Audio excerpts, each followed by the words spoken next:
A good effort from the undermanned Toronto Raptors, but they eventually fall to the Memphis Grizzlies 109-99. Raps record now 27-41. Hello, everyone, and welcome inside Raptors Night Cap. Randy Urban alongside Sherman Hamilton, Paul Jones, and Jack Armstrong. Sherman, I'll start with you. D'Anthony Melton in the fourth with 4 threes, and that kind of quelled any Raptor run, but they really had no answer for Jonas Valantius tonight. No, they didn't. And Jonas has been doing this to the Raptors all season. When you think about the previous game with 27 and 20, but his size was just a factor. And I really tip my hat to Jonas. And we saw this process start when he was a Raptor.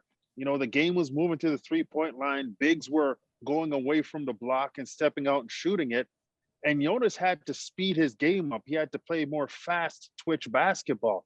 And he did a great job of being able to adapt to what was happening. And now you see him as one of the lone big guys in the league who still commands respect on the block and can still dominate a game and help his team win from that area. But he was just so big for the Raptors, and Khem Birch was overmatched in terms of size, the size of Jonas Valantius. And he's an older player now. He understands how to utilize his size and his strength. And this is a guy who, when you talk about Memphis pushing for the playoffs, he can be a difference maker in a series when the game slows down and you're playing more possession basketball. He can be a big factor. Jack, they say that, bigs take a little bit longer to develop. And I think that's been true for Jonas. Do you think he's close to his ceiling? He's pretty good out there? Oh, no. I mean, he's one of the top guys in the NBA in double-doubles, top 5. Yeah. I mean, not only was he a big man, he basically wink, redshirted for a year over in Europe. And there's also the language transition. I think that's part of it as well. So it took a little bit longer. But nonetheless, I think he's at a point in his game right now where if he can continue on a run like this for the next 5 years, I think you're looking at something that's really, really good. Is there another gear? I don't know if the style of play in the NBA would allow another gear in him. Like, I think this is what he is as a pro right now, based upon what's happening around him at the other 4 spots in the game right now. So to me, I think what you're getting from him is really good. And whether you're the Memphis Grizzlies or one of the other 29 teams in the NBA, I think most teams would love to have that. Yeah. And Jonesy, obviously no Fred, no Kyle, no OG, no Boucher, Watson, and then Pascal goes down and Hood goes down. And it's just like, can you believe it? And then, but the Raptors are in every game. They're showing that scrappy resiliency, and they showed it again tonight. Who did you like? Look, I like the young backcourt. When you look at what Malachi and Jalen Harris did, between the two of them, you get 31 points, 11 of 23, 13 rebounds, 7 assists. If you said to me, this is the initial point in their development as rookies, and where are you going to be in 5 years? I like what I'm seeing. Mm-hmm. And this is, again, I'll default to something that we have been saying over and over again. Raptor fans have been spoiled the last 7 years. We've seen winning and development.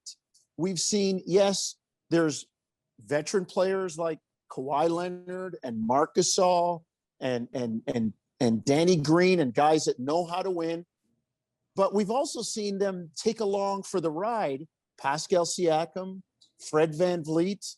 Even before Kawhi and Danny got here, DeLon Wright was learning that. Jonas Valantius was learning that.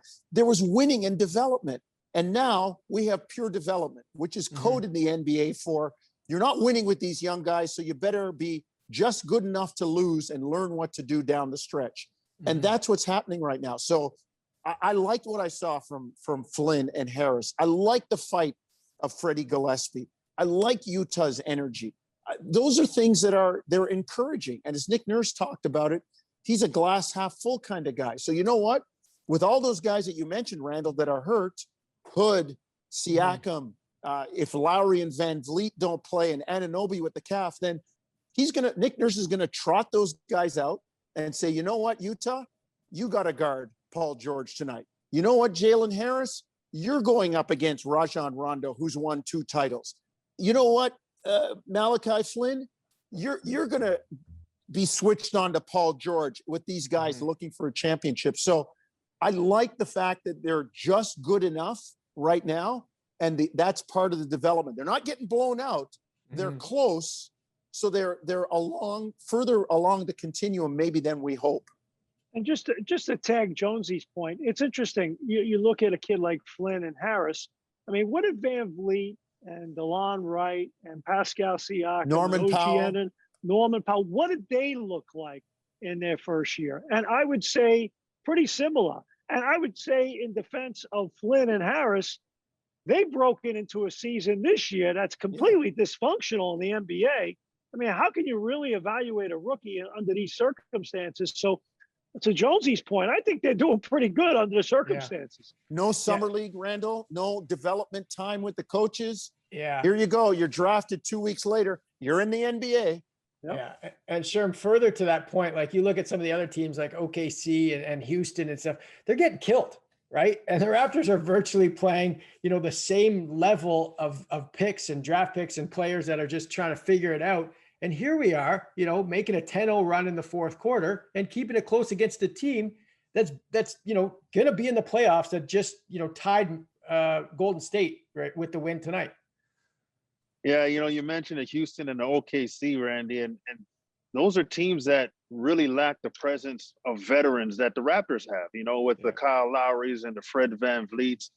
Those 2 guys are crucial in terms of leadership. And you look across Houston's roster and you don't see that. You look across OKC's roster, no Chris Paul, you don't see that anymore. Yeah. So those teams are going to struggle in a way that the Raptors won't because of the leadership that are still in uniform and practicing with these guys and showing them how to be professionals.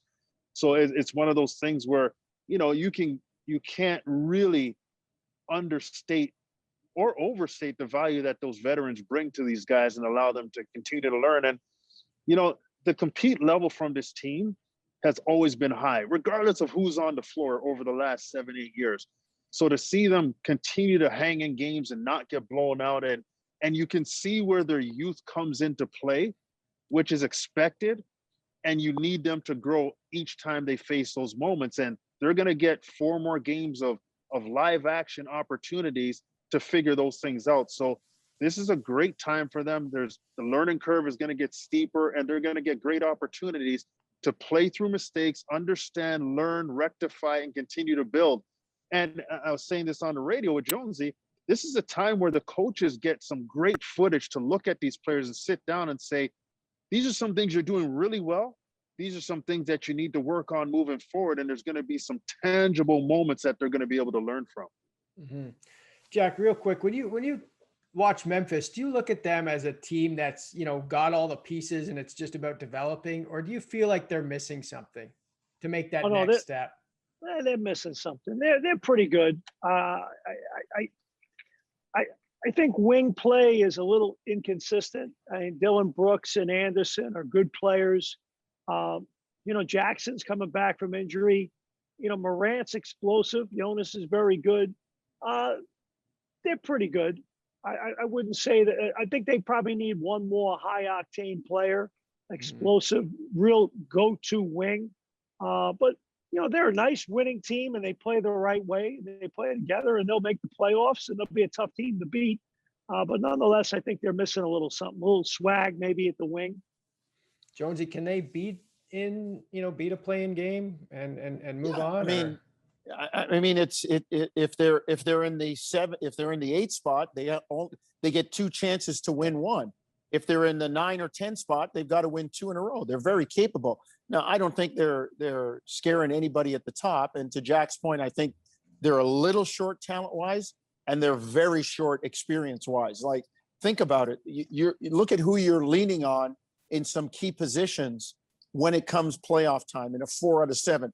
Not just a Wednesday night in February, but if they get into let's say they get into the 8th spot and they've got to go up against John Morant's got to go up against Chris Paul for 7 games, or they've got to go up against Utah Donovan Mitchell and Bogdanovich and it's Rudy Gobert. It's going to be a little bit different. Sure. What do you make of Jaren Jackson Jr.'s potential?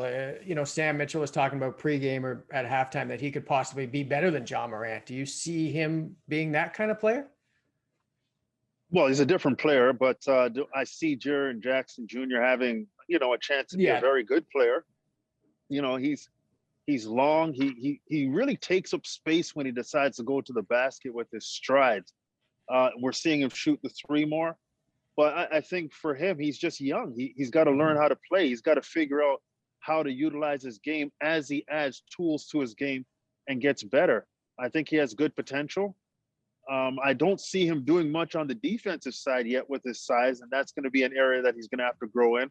But from an offensive perspective, he seems aggressive, and he seems pretty confident in what his abilities are. So I do think he has a chance to be good. I think it's too early to make a comparison in terms of him and John Morant. John Morant is a phenomenal athlete for his size, and he's explosive and he's quick and he's dynamic and he does all these things. Jaren Jackson Jr. is not that guy, but he has a chance to be a good player in this league. Jack, 30 seconds to go real quick. Raptors just a week left, 4 games. What do you want to see in the last 4 games?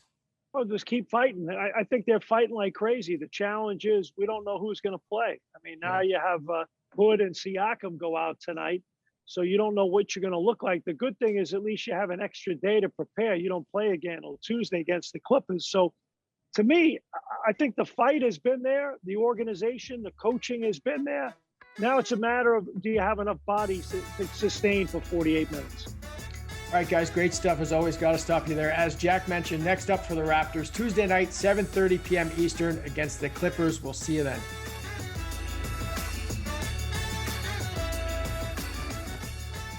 Thanks for watching. You can click to watch our last episode or to subscribe to the Toronto Raptors YouTube channel so you don't miss an episode.